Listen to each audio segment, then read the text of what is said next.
Welcome to Prime Sports with me, Razak Musbau. And let's start off with the Black Princesses because they trashed their counterpart Niger 11 goals to nil in their final preparatory game ahead of the WAFU Zone B Under-20 tournament slated for Saturday, the 20th of May at the Barbara Sports Stadium in Kumasi. My colleague Lawrence Baidu was there at the Accra Sports Stadium and did come through with this report.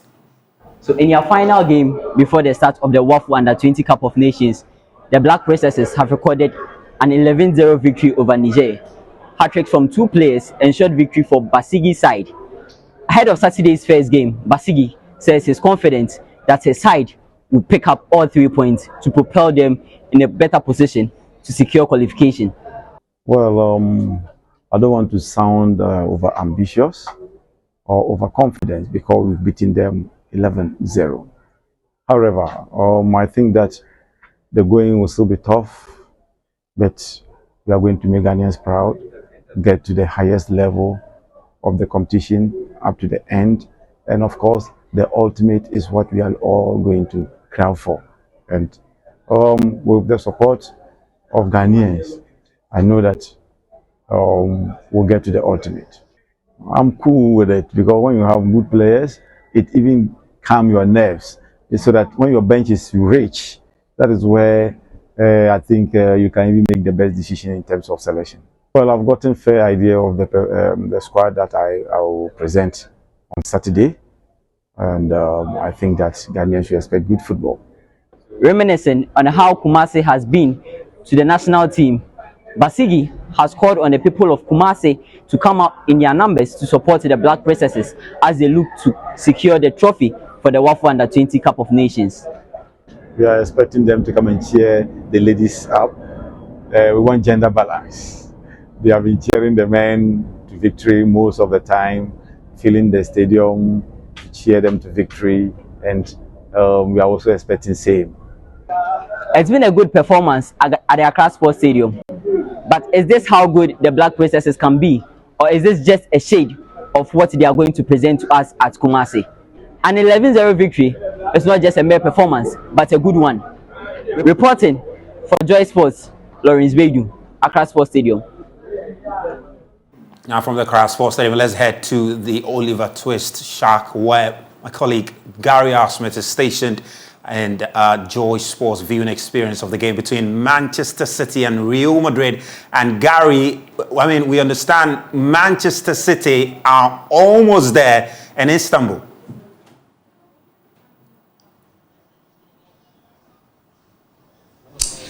Barring something cataclysmic for Manchester City and something truly astonishing, even by Real Madrid standards, it will be Manchester City playing Inter Milan in the Champions League final. That's because an own goal, it looks like an own goal has gone in for Real Madrid off a Kevin De Bruyne free kick, and it means that it's 3-0 on the day and 4-1 on our aggregate.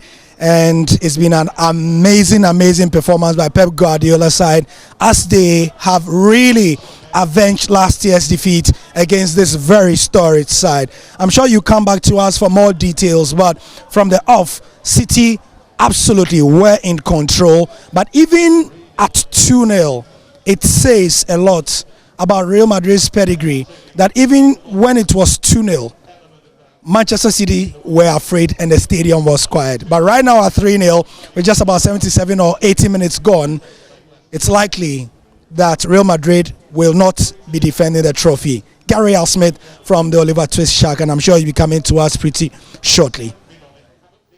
Welcome back. Now let's head to the Oliver Twist Shark now. Gary R. Smith is stationed there. And Gary, if you can hear me, we understand Manchester City have just scored again.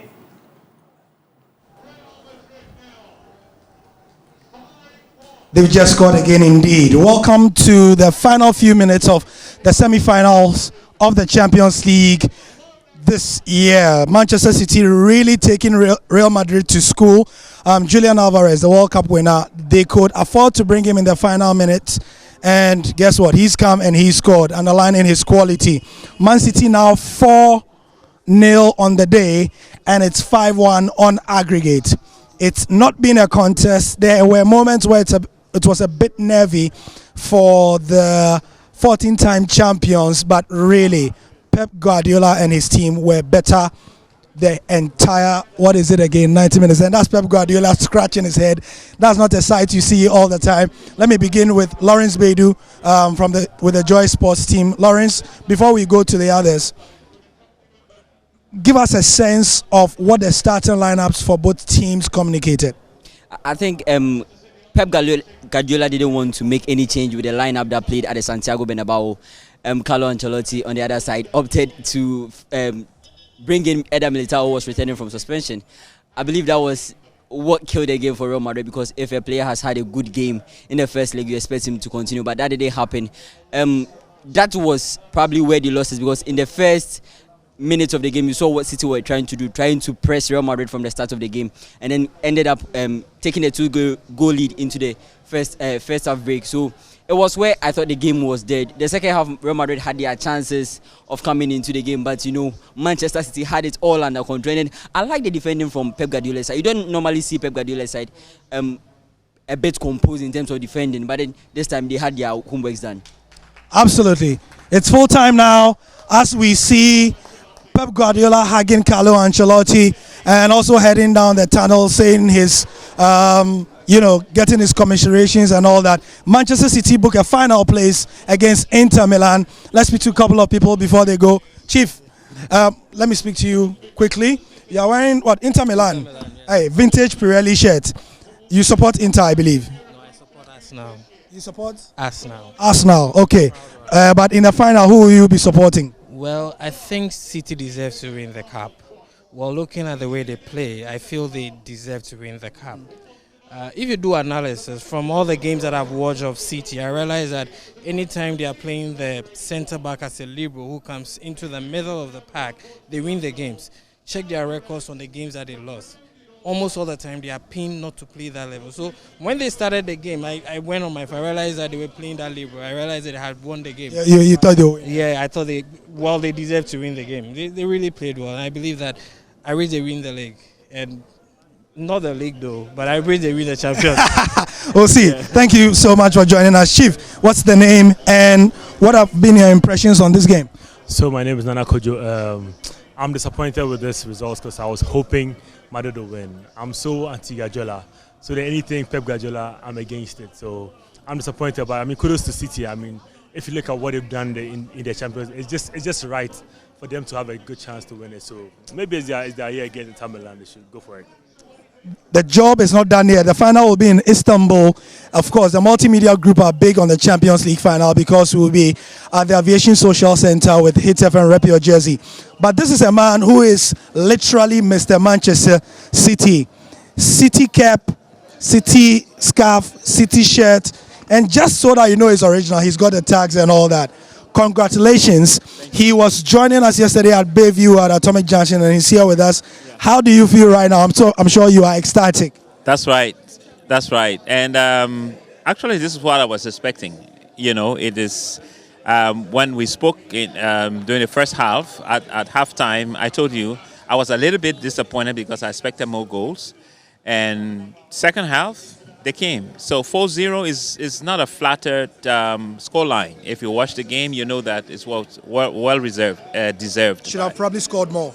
Probably. It's just disappointing that Haaland didn't get his, but it's okay.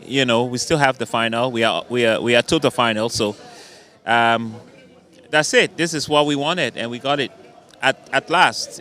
It's long overdue. So. I think we've played two finals before the finals because playing Bayern Munich, that's a final by itself. And beating them comfortably and then Real Madrid, also that's a final.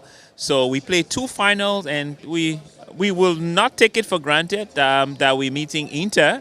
But I think it should be a much easier game for us. Thank you. Pep Guardiola said his legacy was already intact even before this game, and you can imagine that he wants to burnish it further with a second Champions League, with another Champions League trophy after winning those that he did with Barcelona. He's done it in the semi-final against Carlo Ancelotti, whose 191st Champions League game as a coach was today. passing Sir Alex Ferguson, who was on 190.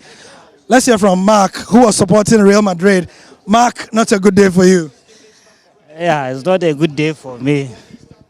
I feel like we could have maybe scored 1 or 2 goals. The problem is the coach, the substitutions. He made them late. Maybe we could have the second half maybe make those substitutions, bringing Kamavinga inside and bringing someone to the defense. Even if it wasn't Rudiger or Mendy on the left side, maybe we could have come back or maybe lost with a goal or 2. But we lost.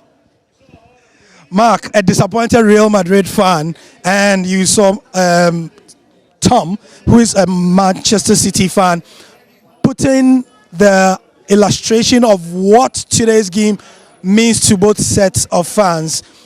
Real Madrid will have to try again next year for the R15, but for Manchester City, it's a chance at history to make all that money count, and for Pep Guardiola to ensure that it's not just Blaster, but the silverware ahead and at the end of the tunnel. Gary Al Smith, Oliver Twist Shag, signing out from the UCL Pub series from the Multimedia Group. And that's Gary Al Smith there. Well, that's all we have for you on Prime Sports tonight. There's more on myjoyonline.com/sports. But up next, because we want to tune to Joy News, is a special interview with the Beam Nation President, Stoneboy Livingston, is in the studio with Evans Mensah on PM Express, and you want to stay. Congratulations to Manchester City and Inter Milan, and we'll be back at the Aviation Social Center for the final of that cracker of a Champions League final. My name is Razak Musbau, and thank you for being a part of this.